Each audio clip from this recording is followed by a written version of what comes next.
7 ways Gestalt therapy influences neurolinguistic programming. If you are studying or interested in NLP or neurolinguistic programming, you'll know that Bandler and Grinder, the creators of NLP, cite the work of Fritz Perls as one of the key influences that they modeled. Specifically, the development of tools and techniques of the NLP suite. In this video, I'm going to share 7 ways Gestalt therapy influences NLP, both in the mindset approach and the techniques. To begin with, let's explain what Gestalt therapy and neurolinguistic programming are. What is Gestalt therapy? The word Gestalt means whole. It's a German word that doesn't really translate into English. However, the best summary I've found is an organized whole that is perceived as more than the sum of its parts. Essentially, just like a jigsaw puzzle, when you experience seeing the full picture, it's a very different perspective to seeing all the separate pieces in the box. It's very much the idea of systemic thinking. Gestalt therapy, a major player in the human potential movement in psychology, was originally conceived in the 1940s.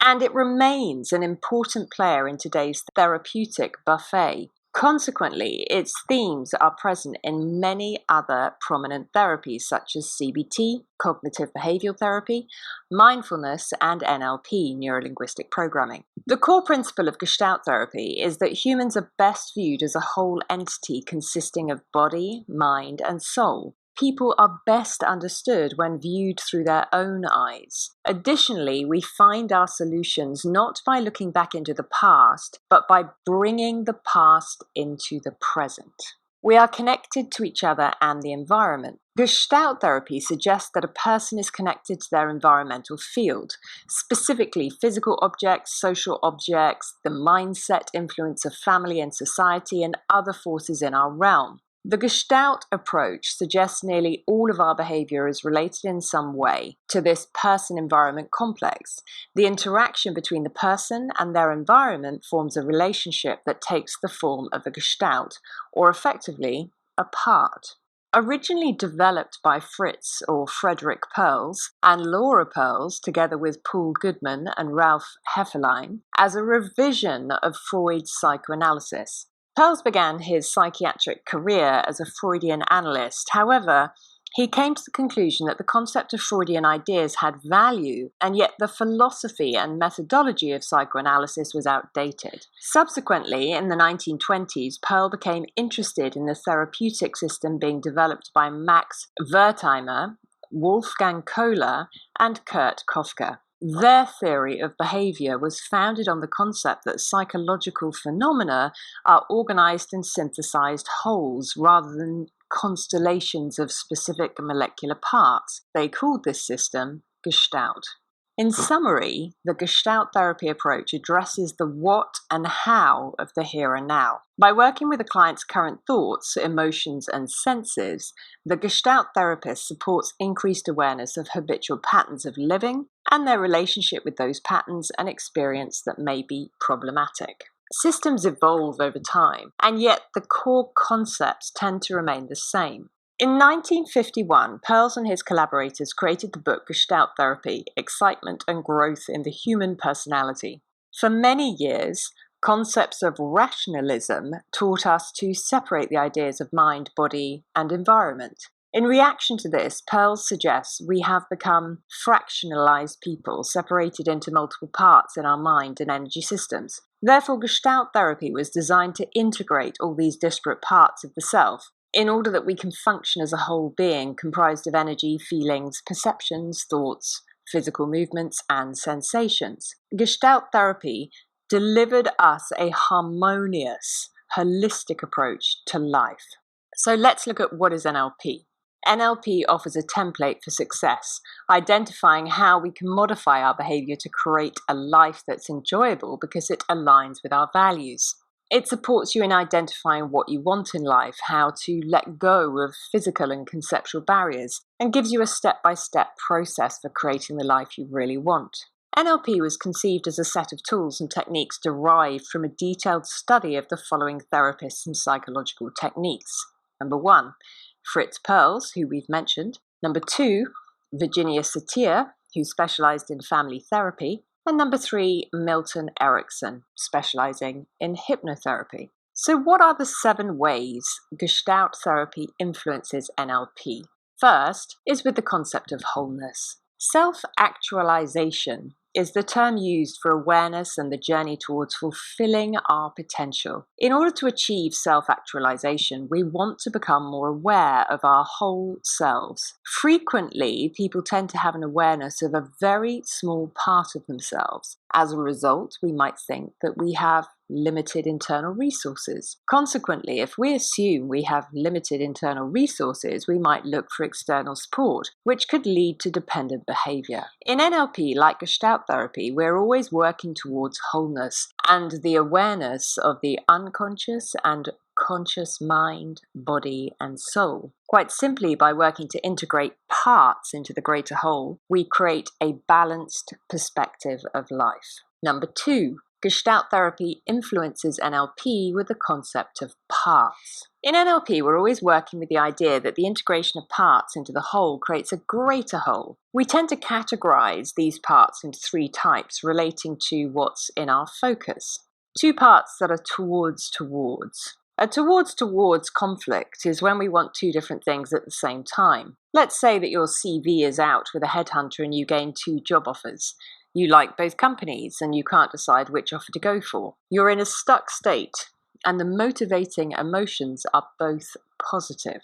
Towards away parts. A towards away conflict occurs when we want something and we don't think we can have it, for whatever reason. Let's say that you've been thinking about setting up a business and leaving your job. You believe that it's the best thing for you to do. However, you're worried that you're not financially stable enough to pursue the idea. You may set up a business on the side. You may even run it for years, and yet you stay at your job for the steady income. Even though you consciously know that you can probably create more income by giving your business 100% focus. Or you may consistently find yourself with more and more unexpected expenses just to prove to yourself that you're not financially stable enough to leave your job. Either way, you're stuck between positive emotions and negative emotions or beliefs charged with negative emotions. Away. This conflict arises in our mind when 2 conflicting options do not seem safe and both are attached to negative emotions. Commitment is often floating around in this area. Additionally, we see this in challenges with emotional connection. For example, when we have a challenge in attracting committed emotional relationships, we may find ourselves in conflict of don't want to be trapped and don't want to be alone. Furthermore, we may have challenges with emotional exposure. Specifically, when they see the real me, they'll reject me.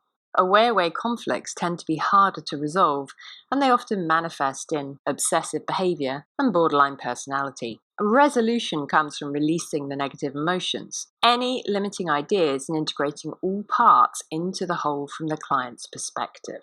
Number 3, Gestalt therapy influences NLP with the concept of imperceptual positions. So Gestalt theorizing about creative thinking was based on an analogy to the perceptual processing. The sudden appearance of a complete solution to a problem was assumed to be brought about through mechanisms comparable to those underlying perception of a reversible figure, such as a reversible cube. The reversible cube suddenly switches from one interpretational structure to another as the person examines it. In a problematic situation, also more than one structure was possible. A problem existed because the person had structured the situation in a way that made solution unobtainable. In order for solution to occur, the person had to relinquish the initial analysis of the situation, which might allow a restructuring to occur, which could bring about a new approach to the problem and solution.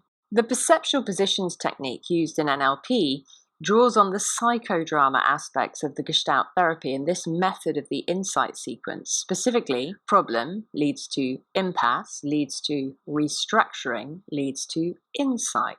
Perceptual positions allows the client to see the challenge from one inner and 2 outer perspectives. When those perspectives merge, insight occurs in an aha moment. Number 4. Gestalt therapy influences NLP with the concept of language and Cartesian quadrants. In NLP, the Cartesian quadrants technique is the linguistic version of perceptual positions, using the non-mirror image reverse perspective. It offers the client two ways of accessing a solution. The first is rapid access to the unconscious through conscious confusion, and the second is the mental space to consider a limitation from a broader perspective. There are several studies that explain the reversible cube suddenly switches from one interpretational structure to another as the person examines it. In a problematic situation, also, more than one structure is possible. A problem existed because the person had structured the situation in a way that made a solution unobtainable. In order for a solution to occur, the person has to relinquish the initial analysis of the situation, which might allow a restructuring to occur, which could bring about a new approach to the problem and solution. Number 5, Gestalt therapy influences NLP with the concept of time, here and now. Gestalt therapy focuses on the here and now in two ways. Firstly, Gestalt therapy insists on expressing everything that is within the field of awareness of the client. That awareness is then worked within the present. Secondly, a presentation of the past or future, whether fantasy or reality, is brought into the now using gestural, postural, and verbal forms. NLP focuses on the where are we now and where do we want to go. Even though much of neurolinguistic programming focuses on the future, we are constantly working to simultaneously anchor the now. This presence in the moment helps us define the how of getting where we want to go. Moreover, language techniques such as meta-model questioning allow us to work with the client to assess what is reality now, rather than in the past or future. Number 6, Gestalt therapy influences NLP with the concept of restriction causes imbalance. This is fundamental to both NLP and Gestalt therapy. To give you an example, we have to think of our unconscious mind in a similar way as the rebellious 2-year-old or teenager. The moment you say to yourself, I can't, mustn't, shouldn't, etc., the unconscious mind says, yes, I can. To visualize this, just think of a scenario where someone shows you a big red button and says, whatever you do, don't press the big red button. What do you want to do? You know how this works. So we can now understand that categorization and judgment about the self and yet projected outwards is always limiting us in some way. In fact, to fulfill and expand into our full potential, we have to be willing to release all restriction from our mind, which in turn frees our body and mind to find solutions and self-healing. In NLP, we consider all negative emotions, negative or limiting beliefs, and parts to act as a restriction to the wholeness of our mindset. Number 7, Gestalt therapy influences NLP with the concept of emotions, anchoring, and timeline therapy, bringing emotions into the now for release. Gestalts form like a vortex. If we experience emotional or physical pain, we then create a vortex around that point of pain so that everything creates from that perspective.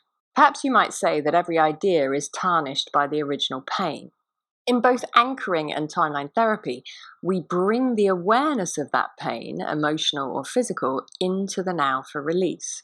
For example, we bring physical pain into the present awareness and we ask how this manifestation of physical pain relates to a trapped emotion, the pain paradigm. Moreover, we bring a decision or belief created at the time of the emotional pain into the present awareness and then use our current perspective to reframe it or release it. This act of bringing it into the now helps us be more present and release outdated views we have used as filters for our identity. There are obviously more than 7 ways that Gestalt therapy influences NLP, and if you're interested to explore this further, then you may want to choose to join me for my Primal Integrity NLP training. If you'd like to find out more about working with me, please get in touch at sarah@sarahmerrin.com.